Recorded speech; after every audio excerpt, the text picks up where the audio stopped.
சென்னையோட பழைய இலாக்காவுல ஒரு சின்ன தெரு இருந்தது, குக்கூர் முத்தே லேன். அங்கதான் ஒரு பழைய கடை இருந்தது. பாதி எரிஞ்சு போய் பாதி இறங்கி போய் அதோட பேருதான் ரஜுவோட பரபரப்பான தோசை வடை. அந்த கடையோட முதலாளி சண்டைக்காரி, வாயாடி, அப்புறம் கனவுகளோட நிறைஞ்ச நம்மளுடைய பூவை போல ரஜு. ரஜுவோட கனவு என்னன்னா அவளுடைய தோசை சென்டரை இந்தியா முழுக்க பிரபலமாக்கணும்னு. எல்லாரோட மனசுக்கும் பிடிச்ச சுவை நிறைஞ்ச அற்புதமான தோசையை சாப்பிட வாங்க. ராஜோ ராஜோ. ஐயோ சாரி அப்பா, அது உங்களுக்காக சுட சுட தோசை போட்டுட்டு இருந்தேன். என்ன தோசை போட்டுட்டு இருந்த? நீ தோசையா போட்டுட்டு இருந்த? இதுதான் உன்னுடைய தோசையா? இது சட்னியா இல்லைன்னா சாக்லேட் கோலமா? இதுல தேங்காய் இருக்கணும், தேங்காய். ஐயோ அப்பா, இது என்னோட எக்ஸ்பெரிமெண்ட்ப்பா. வாய மூடு, எந்த எக்ஸ்பெரிமெண்ட்டும் தேவையில்லை. அப்புறம் தோசையும் வேணாம். நான் எத்தனை தடவை சொல்றது, பொண்ணுங்க இந்த மாதிரி வேலை செய்யறது எனக்கு பிடிக்காதுன்னு. போ வீட்டுக்கு போ, போய் வீட்டை பார்த்துக்க. கல்யாணத்துக்கு அப்புறம் இதெல்லாம் தான் பயன்படும். இந்த தோசை சென்டர் நடத்துறது கிடையாது, கிளம்பு. ஐயோ அப்பா. பாவம் ரஜு தன்னுடைய தோசை சென்டரை இந்தியா முழுக்க ஓபன் பண்ணணும்னு நினைச்சா. ஆனா அவளுடைய அப்பா இது எல்லாத்தையும் விட்டுட்டு வீட்டு வேலையை பார்க்க சொல்லி வற்புறுத்தினாரு. அவங்க அப்பாவோட பழைய எண்ணத்தினால அவளால முன்னேறி போக முடியல. இப்ப அந்த கடவுள் தான் ரஜுவை இந்த மாதிரி குழப்பமான நிலையில இருந்து வெளியே எடுக்க முடியும். ஐயோ சாமி, உங்களுக்கே தெரியும்ல, என்னுடைய தோசை சென்டரை இந்தியா முழுக்க நான் பிரபலம் ஆக்கணும்னு நினைச்சுக்கிட்டு இருக்கேன். இது ஏன் எங்க அப்பா புரிஞ்சுக்கவே மாட்டேங்கிறாரு. ஐயோ சாமி, எனக்கு வீட்டு வேலை சுத்தமா வரவே வராது. எனக்கு புது புது தோசை பண்ண தெரியும். அதனாலதான் நான் உங்ககிட்ட உதவி கேட்கிறேன். Please please help me. ரஜியோட வேண்டுதலும் இதுதான். ஆனா இவ்வளவு பிரஷர் இருந்தும் கூட அவ தோல்வியை ஒத்துக்கல. அப்பாவோட சந்தோஷத்துக்காக அவ படிப்பையும் விடல, அப்புறம் கூடவே தன்னுடைய தோசை சென்டரையும் மெல்ல மெல்ல நடத்திக்கிட்டு இருந்தா.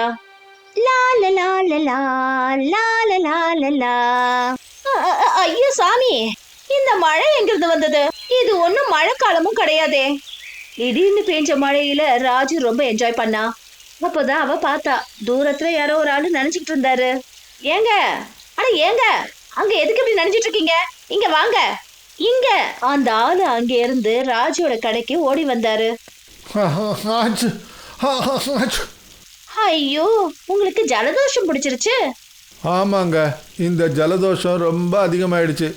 பரவாயில்ல, இருக்கட்டும். உங்களுக்கு இப்போ நான் சுட சுட டீ போட்டு கொடுக்கறேன்.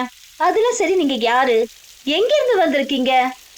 அதாவது நான் இங்கே சுற்றி பார்க்கறதுக்காக வந்தேன், தனியாக சோலோ ட்ரிப்பில். ஆனால் திடீர்னு இந்த மலை மொத்த பிளானையும் வீணாக்கிடுச்சு. இதுக்கு மேலே சுற்றி பார்க்க முடியாது. ஆனாலும் பரவாயில்ல, அட்லீஸ்ட் ஒதுங்கிறதுக்காவது இடம் கிடச்சிதே. ஐயோ, ஒதுங்கிறதுக்கு மட்டும் இல்லைங்க, சாப்பிட்றதுக்கும் தான். இதோ உங்களுக்கு சுட சுட டீ, அப்புறம் சுட சுட தோசை. அட என்னங்க அப்படி பாக்குறீங்க, சாப்பிடுங்க. இது நிஜமாவே தோசைங்களா? ஆமா, ஏன் ஏதாவது கன்ஃபியூஷனா? ஆக்சுவலா ராஜுவோட கை கலைய பத்தி நிறைய நம்பிக்கை இருந்தது. ஆனா ராஜ் அந்த தோசைய பார்த்தானே, அத பார்த்துட்டு அதிர்ச்சியாய் நின்னா. ஓ ரஜு மேடம், நீங்க என்ன கொடுத்துருக்கீங்க? ஐயோ என்னங்க சொல்றீங்க, நான் என்னத்தை கொடுத்தேன்? தோசை தானே கொடுத்தேன். இதை பாருங்க, நான் நிறைய தோசையை சாப்பிட்ருக்கேன், பார்த்துருக்கேன். ஆனால் என்னன்னு தெரியல, இதை பார்க்கறதுக்கே எனக்கு ரொம்பவும் பயமா இருக்குங்க. இதனால ஏதாவது எடா கூடமா? என்ன சொன்ன நீ? இல்ல ஒன்றும் இல்லை, நான் சாப்பிட்றேன். ராஜுவை பார்த்து பயந்துகிட்டு ராஜ் பெரும் மூச்சை விட்டான். கடவுள் மேல நம்பிக்கை வச்சு முதல் வாய் எடுத்து வச்சான். அப்புறம் அவன் அதிர்ந்து போயிட்டான். அட என்னது இது? இந்த தோசை வந்து என்ன? இந்த தோசை ரொம்ப அற்புதமா இருக்குங்க. என்ன நிஜமாவா? ஆமாங்க, இந்த தோசை, இதை பத்தி நான் என்னன்னு சொல்றது? இந்த மாதிரி சுவையான தோசையை நான் சாப்பிட்டதே கிடையாதுங்க. மனசுக்கு என்ன தோணுதுன்னா, யார் இந்த தோசையை செஞ்சாங்களோ அவங்க கையை தொடணுங்க. அப்படியா? சரி, இந்தாங்க தொட்டு பாருங்க. என்ன? ஐயோ, நீ தானே சொன்ன யார் இந்த தோசையை செஞ்சாங்களோ அவங்க கையை தொட்டு பார்க்கணும்னு. ராஜு இந்த மாதிரி படப்படன்னு பேசுறத பார்த்துட்டு ராஜோட பேச்சே நின்று போச்சு. அப்புறம் நீங்க இந்த அளவுக்கு டேலண்டடா இருக்கிறீங்கன்னா, இது ஏன் ஒரு வீடியோ எடுத்து சோஷியல் மீடியால போடக்கூடாது? ஐயோ, சோஷியல் மீடியாவா? அப்படின்னா நான் ஃபேமஸ் ஆயிடுவேன்ல. ஆமாங்க கண்டிப்பா. அப்புறம் ஒரு தோசை பண்ணி கொடுத்தீங்களே, அது ஃபேமஸ் ஆகிறதுக்கு தகுதியானதுங்க. ராஜு சொன்னதை கேட்டுட்டு ராஜு 7ஆம் வானத்தை போய் அடைஞ்சிட்டா. அவ ராஜோட மொபைல்ல இருந்து தன்னோட தோசைய வீடியோ எடுக்க ஆரம்பிச்சா. ஐயோ சுவாமி, உங்களை நான் வெல்கம் பண்றேன். என்னுடைய காரசாரமான சாக்லேட் தோசையோட ரெசிபி வீடியோக்கு ஸ்வாகத்தம் ஸ்வாகத்தம் ஸ்வாகத்தம் கைஸ். ரஜு மேடம், போதும் போதும், இவ்வளோலாம் வெல்கம் பண்ண வேண்டாம். நாம ரெசிபியில கவனத்தை செலுத்தணும். Okay okay. அப்ப நண்பர்களே, முதல்ல ஒரு கிண்ணத்துல அரைச்சு வச்ச தோசை மாவை எடுத்துப்போம். அப்புறம் இதுல போட போறது கரைஞ்சு போன டார்க் சாக்லேட். இது இப்ப நல்லா கலந்து தோசை கல்லுல ஊத்துவோம். ரஜு ரொம்ப ஆர்வத்தோட தோசைய ஊத்திக்கிட்டு இருந்தா. இது வரைக்கும் அவ தன்னைத்தானே ஒரு தன்னம்பிக்கையோட சந்தோஷமா இருந்ததை உணரவே இல்ல. ஐயோ என்னங்க, என்னுடைய காரசாரமான சாக்லேட் தோசை ரெடி ஆயிடுச்சு. இப்ப நம்ம இதுக்கு மேல கிரஸ்ட் ரெட் சில்லி பாதாமோட அலங்கரிப்போம். அப்புறம் இந்த தேங்காய் சட்னில டார்க் சாக்லேட்டை கலந்து சர்வ் பண்ணுவோம். சோ நண்பர்களே, இதோ உங்களுக்காக ரஜு ஸ்பெஷல் காரசாரமான சாக்லேட் தோசை. சீக்கிரமா சாப்பிடுங்க. வாவ் வாவ், என்ன அற்புதம் ரஜு மேடம். நீங்க ரொம்ப அழகா ரெசிபியை சொல்லி கொடுக்குறீங்க. அப்புறம் வீடியோவும் ரொம்ப நல்லா வந்திருக்கு. நீங்களே பாருங்களேன், இந்த வீடியோ இந்த உலகத்திலேயே உங்களை பெரிய ஃபேமஸ் ஆக்கிடும். ஐயோ நிஜமாவா? அட ஒப்பறானே, ஆமாங்க. ரஜு. ஐயோ அப்பா, நீங்க இங்கயா? ஆமா, நான் தான். ஆமா, இங்க என்ன நடக்குது? அதுவும் இந்த பையன் கூட. இல்லப்பா, அந்த மாதிரி எதுவும் இல்ல. இவர் எனக்கு உதவி பண்ணிட்டு இருந்தாரு.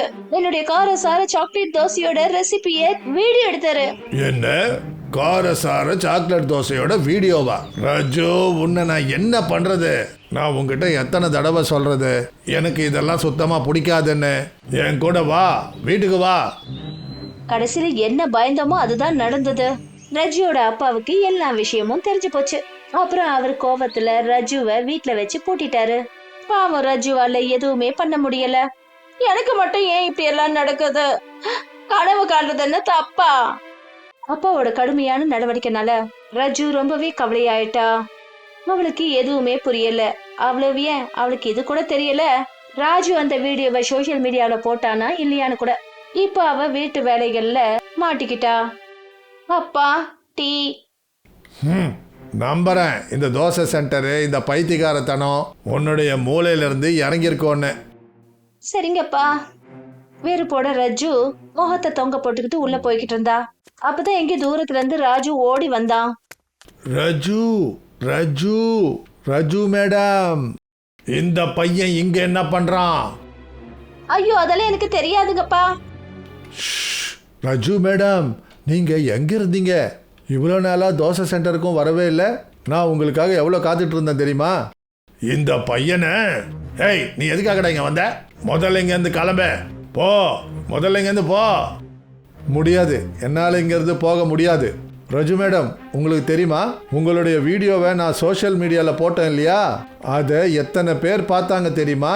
அப்புறம் அதில் நிறைய கமெண்ட்ஸும் வந்துருச்சு. ஐயோ நெசமாலுமா? இப்போ அதுக்கு என்ன? இதை பாரு, இதெல்லாம் என்னால் கேட்டுக்கிட்டு இருக்க முடியாது. முதல்ல இங்கேருந்து கிளம்ப. நான் தான் சொன்னேன்ல, நான் இங்கேருந்து போக மாட்டேன்னு. ரஜு மேடம், உங்களுடைய கனவு இது. நீங்கள் உங்கள் தோசை சென்டரை இந்தியா முழுக்க பிரபலமாக்கணும்னு. இப்போ பாருங்க, உங்களுடைய அந்த கனவு உண்மையாக போகுது. மும்பையில் ஒரு பெரிய ஹோட்டல் இருந்து உங்களை கூப்பிட்டுருக்காங்க. அவங்க ஹோட்டலில் உங்களுடைய தோசையை சேர்க்க போகிறாங்களாம். என்ன, நிஜமாவா? ஆமாம். இப்போவாவது இவங்களை தடுக்காதீங்க. ரஜு மேடம் உண்மையிலேயே திறமசாலி. இவங்களை முன்னேறி போக விடுங்க. ராஜ் சொன்னதை கேட்டதும் ரஜு அப்பாவோட மனசு கரைய ஆரம்பிச்சது.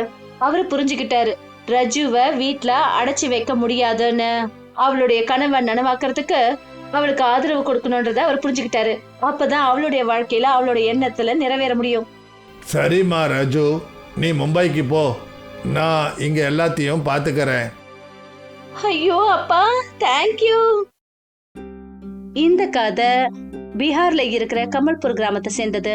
பக்தி அப்புறம் பண்பாடு நிறைஞ்ச இந்த கிராமத்துல அசைவத்தை சாப்பிடக்கூடாதுன்னு கட்டுப்பாடு இருந்தது. சொல்ல போனா 2 வருஷத்துக்கு முன்னாடி இந்த கிராமத்துல ஒரு பெரிய சம்பவம் நடந்தது. கிராமத்துல இருக்கிற கிஷன் அவரு சொந்தமா ஒரு உணவு கடை வச்சிருந்தாரு. அங்க ஆம்லெட்டை சாப்பிட்டு திடீர்னு 50க்கும் மேற்பட்ட ஆளுங்க உடம்பு சரியில்லாம போயிட்டாங்க. அவங்களுடைய நிலைமை அந்த அளவுக்கு மோசமா இருந்தது. 6-7 மாசம் வரைக்கும் அவங்களுக்கு வைத்தியம் நடந்துகிட்டு இருந்தது. ஆனா அந்த கடவுளோட ஆசீர்வாதத்தால அப்புறமா எல்லாமே சரியாயிடுச்சு. அப்புறம் அன்னையில இருந்து கமல்பூர் கிராமத்துல முட்டைகளே கிடையாது. அசைவம் சாப்பிடக்கூடாதுன்னு முழுமையான கட்டுப்பாடுகளை விதிச்சாங்க. இந்த உலகத்துல என்னதான் நடக்குது, என்ன நடக்குதுன்னு என்ன சொல்றது? இப்பதான் மொபைல்ல ஒரு ரெசிபியை பார்த்தேன். Chicken kebab. அட சிக்கன் கபாபா?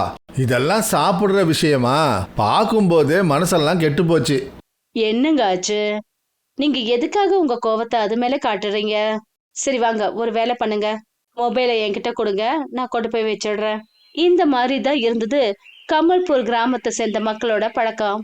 ஆனா சொல்லுவாங்கல்ல, மாற்றங்கள் மட்டுமே வாழ்க்கையில நிச்சயமான மாறுதலை உருவாக்கும். அதனால இப்போ கமல்பூர் மாறுறதுக்கான நேரம் வந்துடுச்சு. அப்புறம் இதுக்கான ஆரம்பம் கிராமத்துக்கு வந்திருந்த ஒரு புது உறுப்பினர்னால. அவர் ஒரு விஞ்ஞானி. ரொம்ப நல்லா சுத்தம் பண்ணியிருக்கிறாராமோ. ரொம்ப நன்றிங்க ஐயா. சரி, போய் சீக்கிரமா கடையில இருந்து எனக்கு ஒரு 4 முட்டை வாங்கிட்டு வா. அப்புறம் எனக்கு ஒரு சூப்பரான ஆம்லெட் போட்டு கொடு. ஏன்னா நான் போய் முட்டை வாங்கிட்டு வரணுமா? அப்புறம் உங்களுக்கு ஆம்லெட் போடணுமா? ஆமாம்பா, கண்டிப்பா. இதுல அதிர்ச்சியாகிற விஷயம் என்ன இருக்கு?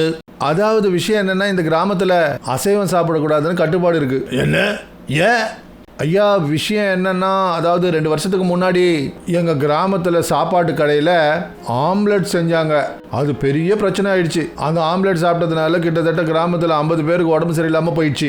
6 மாசம் வரைக்கும் அவங்களுக்கு வைத்தியம் நடந்தது. என்ன 6 மாசமா? நீ என்ன பொய் சொல்றியா? இல்ல விஞ்ஞானி ஐயா, நான் ஒன்றும் பொய் சொல்லல, உண்மையதான் சொல்றேன். அந்த முட்டைகள்ல என்ன இருந்ததுன்னு தெரியல. கிராமத்துல இருக்கிறவங்களுக்கு எல்லாருக்குமே உடம்பு சரியில்லாம போயிடுச்சு. என்னன்னு கேட்காதீங்க. அன்னிலிருந்து இந்த கமல்பூர் கிராமத்துல முட்டை சாப்பிட்றத தடை விதிச்சிருக்காங்க. அப்புறம் முட்டை மட்டும் கிடையாது, அசைவத்துக்கு தடை விதிச்சிட்டாங்க. இதெல்லாம் சும்மா பேத்தல். இப்படி எல்லாம் நடக்குமா என்ன? ஆம்லெட்ல நோய் பரவுதா? அந்த சாப்பாட்டுல தான் ஏதோ ஏடாகூடம் நடந்திருக்கு. ஆமா, இருக்கலாம் தான். ஆனா இந்த விஷயத்தை கிராமத்து ஜனங்களுக்கு யார் புரிய வைக்கிறது? ராமு சொன்னதை கேட்டுட்டு பிரம்மகாந்த் ரொம்ப அதிர்ச்சியானாரு. அவரு கிராமத்துல எத்தனையோ கடைகளை போய் நேரடியா பாத்துட்டு வந்தாரு. ஆனா அவருக்கு முட்டையும் கிடைக்கல, சிக்கனும் கிடைக்கல, எதுவுமே இல்ல. பாவம் பிரம்மகாந்துக்கு முட்டை சாப்பிடணுங்கிற கனவு கனவாவே ஆயிடுச்சு. ஐயோ கடவுளே, என்ன கொடுமை இது! இதெல்லாம் சாப்பாடா?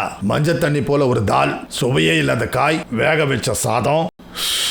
நான் ரொம்ப நொந்து போயிட்டேன். ஐயோ கடவுளே, நீ தான் என்னை இதுல இருந்து விடுவிக்கணும். நொந்து போயிருந்த பிரம்மகாந்த் கடவுள்கிட்ட முறையிட்டுக்கிட்டு இருந்தாரு. அப்பதான் அவருடைய பார்வை எதிர்க்க ஓடிட்டு இருந்த டிவி மேல பட்டுச்சு.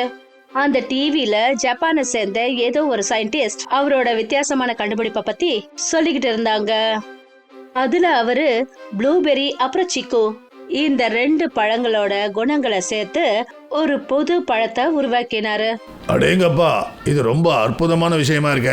நானும் இதே மாதிரி ஒரு புதுமையானது கண்டுபிடிக்கூடாது. டிவில பார்த்த கண்டுபிடிப்புல இருந்து பிரம்மகாந்த் ரொம்பவே ஆர்வமானாரு. அவரு நினைச்சாரு, நானும் ஏன் இது மாதிரி ஏதாவது செய்யக்கூடாதுன்னு. அதுல அவருக்கு ஆம்லெட்டும் கிடைக்கணும், அப்புறம் இத பத்தி யாருக்கும் எந்த ஒரு விஷயமும் தெரியக்கூடாது. காலங்காத்தால பிரம்மகாந்த் பக்கத்து கிராமத்துக்கு புறப்பட்டு போனாரு. அங்கிருந்து அவரு முட்டை பாக்கெட்டை யாருக்கும் தெரியாம வீட்டுக்கு கொண்டு வந்தாரு. கூடவே கொஞ்சம் தென்னங்காயும் வாங்கிட்டு வந்தாரு. சரி, ஒரு வழியா எல்லா சாமானையும் வாங்கிட்டேன். இப்ப யாருக்கும் தெரியாம வேலையை பார்க்கணும். பிரம்மகாந்த் தன்னுடைய புதுமையான கண்டுபிடிப்ப ஆரம்பிச்சாரு. அவரு தன்னுடைய லேப்ல முட்டை அப்புறம் இளநீரை ஒன்னா சேர்த்தாரு. அப்புறம் அந்த மிக்ஸான இளநீரை ஒரு காலியான தென்னங்காயில நிறைச்சாரு. அந்த தேங்காய பூமியில புதைச்சாரு. இப்ப அவரு அதோட முடிவுக்காக காத்துக்கிட்டு இருந்தாரு. இன்னும் சில மாசங்கள் தான், அதுக்கப்புறம் பாருங்க, கிராமத்து ஜனங்க எல்லாரும் அதிர்ந்து போவாங்க. எனக்கு இந்த உலகத்துல பெரிய பேர் கிடைக்கும். அப்புறம் இது மூலமா எல்லாரும் உடனே ஆம்லெட்டை சாப்பிடலாம். வா, ஒரு வழியா பிரம்மகாந்த் அவருடைய கண்டுபிடிப்பை நினைச்சு ரொம்பவே சந்தோஷப்பட்டு இருந்தாரு. அவருக்கு ஏதோ ஒரு வகையில நம்பிக்கை இருந்தது. அவருடைய இந்த புது கண்டுபிடிப்பு நிச்சயம் வெற்றி அடையும்னு. நாட்கள் கடந்துகிட்டே போச்சு. தென்னை மரமும் வளர்ந்துகிட்டே போச்சு. அப்புறம் கூடவே பிரம்மகாந்தோட நம்பிக்கையும். கிராமத்துல மெல்ல மெல்ல முணுமுணுக்கிறது அப்புறம் வதந்திகளும் பரவ ஆரம்பிச்சது. என்ன ராமு, எப்படி இருக்க? என்ன சொல்றது கிஷன் அண்ணன், எல்லாம் சரியா தான் இருக்கு. விவசாயம் நல்லா தான் போயிட்டு இருக்கு. கூடவே புது சயின்டிஸ்ட் வந்திருக்காருல்ல, அவர் வீட்டை பார்க்க வேண்டிய வேலையை நான் தான் பார்க்குறேன். அதனால எல்லாமே நல்லா தான் இருக்கு. வீடு நல்ல விஷயம் தானே. இதனால உன்னுடைய வருமானமும் டபுளாக இருக்கும்ல. அப்படியும் சொல்லலாம். அப்புறம் நான் உங்ககிட்ட ஒரு விஷயம் கேட்கலான்னு நினச்சேன். கேளு. கேள்விப்பட்டேன் உன்னுடைய விஞ்ஞானி ஐயா இருக்காரு, புதுசா ஏதோ கண்டுபிடிக்கிறாராமே.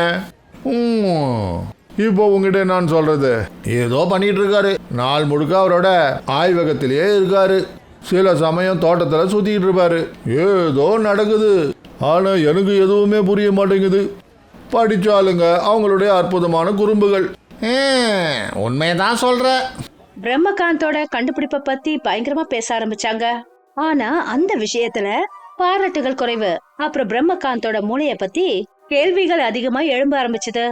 அப்புறம் இந்த மாதிரி ஏன் தான் நடக்காது? ஆம்லெட் சாப்பிடறதுக்கு தென்னை மரம் யாருங்க போய் வளர்ப்பாங்க? ஒரு வழியா ரொம்ப காத்துட்டு இருந்ததுக்கு அப்புறமா பிரம்மகாந்தோட கண்டுபிடிப்புக்கான தென்னை மரம், அதுல புது தென்னங்காய் தெரிய ஆரம்பிச்சது. எஸ் எஸ் எஸ் எஸ் நான் செஞ்சு காட்டிட்டேன். நான் செஞ்சு காட்டிட்டேன். ஐயோ விஞ்ஞானி ஐயா, என்ன ஆச்சு? எதுக்கு சத்தம் போடுறீங்க? அட என்னப்பா கேக்குற, உன் கண்ணுக்கு தெரியலையா? புது தென்னங்காய் விளைஞ்சிடுச்சு. பிரம்மகாந்த் சொன்னதை கேட்டதும் வேகமா ராமு மேல பார்த்தாரு. அப்புறம் அவருடைய கண்கள் அப்படியே உறைஞ்சு போச்சு. அவரு பார்த்த போது அந்த மரத்துல பெரிய பெரிய அப்புறம் வாட்ட சாட்டமான இளநீர் தொங்கிட்டு இருந்தது. அடேங்கப்பா, இது ரொம்ப அற்புதமா இருக்குது. என்ன எதுவும் ஆகல, இனிமேதான் அற்புதம் நடக்க போகுது. அப்படின்னா ராமுவோட கேள்விக்கு பிரம்மகாந்த் எந்த ஒரு பதிலையும் சொல்லல. அடடடா சார், நீங்க என்ன பண்றீங்க? தெரியல, வேலை பார்க்கறேன். உனக்காக ஸ்பெஷலான நான் கண்டுபிடிச்ச தென்னங்காய் ஆம்லெட், அதுவும் கொஞ்சம் வித்தியாசமான முறையில. என்ன ஆம்லெட்டா? அதாவது முட்டையா? இல்ல இல்ல இல்ல இல்ல, நான் சாப்பிட மாட்டேன். நான் மறுபடியும் போய் ஹாஸ்பிட்டல் அட்மிட் ஆகணுமா? காலையிலே கிளம்பிடுறேன். ராமு அங்கிருந்து துண்டை காணும் துணியை காணும்னு ஓட ஆரம்பிச்சாரு. அப்பதான் பிரம்மகாந்த் அவரை தடுத்து நிறுத்தினாரு. ராமு நெல்லே. வேண்டாம் சார், என்ன போக விடுங்க. இங்க பாரு, நான் தான் சொல்றேன்ல, இல்லைன்னா உன்னை வேலையை விட்டு தூக்கிடுவேன். வேற யாரையாவது வேலைக்கு சேர்த்துக்குவேன், அதுவும் டபுள் சம்பளத்தை கொடுத்து. புரிஞ்சுதா? என்னது டபுள் சம்பளமா? அப்படின்னா சரி. பணம்னு சொன்னதை கேட்டுட்டு ராமு என்னமோ நின்னுட்டாரு. ஆனா உள்ளுக்குள்ள தன்னுடைய மனசு இப்பவும் நடுநடுங்கிட்டு இருந்தது. அவரு பார்த்தாரு, பிரம்மகாந்த் அந்த தென்னங்காய வெட்டினாரு. அப்புறம் அத முட்டைய போல கலக்கினாரு. அதுல இருந்து வெள்ளை நிறத்துல இளநீர் வர ஆரம்பிச்சது, அதுவும் நிறைய. அடேங்கப்பா, பார்க்கறதுக்கு நல்லாதான் இருக்கு. அட நீ சாப்பிட்டு தான் பாரு, சாப்பிட்றதுக்கு ரொம்ப சூப்பரா இருக்கும். அந்த தென்னை இளநீர்ல பிரம்மகாந்த் மஞ்சள், உப்பு, மசாலா, மிளகாவோட சில பழங்களையும் கலந்தாரு. அதாவது மாம்பழ துண்டுகள், சீக்கு, மாதுளை, டூட்டி ஃப்ரூட்டி இந்த மாதிரி. அப்புறம் அந்த மிக்சட பெருசா அப்புறம் அகண்ட கடாயில எண்ணெய போட்டு வேக வச்சாரு. அத பார்த்துட்டு பிரம்மகாந்தும் ராமுவும் ரெண்டு பேரும் அதிர்ச்சி ஆனாங்க. அட, நினைச்சதை விட பெருசா இருக்கு. தென்னங்காய், மிளகா, மசாலா அப்புறம் பழங்களோட கலவையில செய்யப்பட்ட இது ஒரு இன்வென்ஷனல் ஆம்லெட். தவாவுல பரவுச்சு.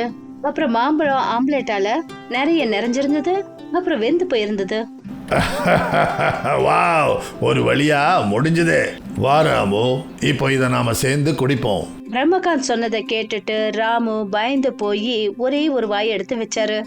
அப்புறம் அவரு அப்படியே மந்திரிச்சு விட்ட மாதிரி ஆயிட்டாரு. அவருக்கு அந்த ஆம்லெட் ரொம்ப சுவையாவும் மசாலா நிறைஞ்சதாவும் இருந்தது. கூடவே பழங்களோட சுவை அதுல ஒரு தனி இனிப்பை சேர்த்து இருந்தது. அவருக்கு ரொம்ப சந்தோஷமா இருந்தது. அதாவது இந்த ஆம்லெட் மத்த ஆம்லெட் மாதிரி இல்ல. அவருக்கு இதனால எதுவும் ஆகல. வாவ் வாவ், என்ன சார் இது? இது உண்மையிலேயே அற்புதமா இருக்கு. எனக்கு எதுவும் ஆகல. பார்த்தல, நான் தான் சொன்னல எதுவும் ஆகாதுன்னு. நீ தான் தேவையில்லாம பயந்த. இப்ப கிளம்பு, சீக்கிரமா என்னுடைய ஃப்ரூட்டி ஆம்லெட்டை முடி. அற்புதம், ஃப்ரூட்டி ஆம்லெட் இதான் கரெக்ட். பிரம்மகாந்த் சொன்னதை கேட்டு ராமு ரொம்ப சந்தோஷப்பட்டாரு. அப்புறம் கூடவே பிரம்மகாந்தோட அற்புதமான வெற்றிகரமான இந்த கண்டுபிடிப்பு 4 அப்புறமும் பரவுச்சு. கமல்பூர் கிராமத்துல மறுபடியும் சிக்கன் அப்புறம் ஆம்லெட் செய்ய ஆரம்பிச்சாங்க. அப்புறம் இந்த புது பையனுக்காக பிரம்மகாந்த கௌரவிச்சாங்க.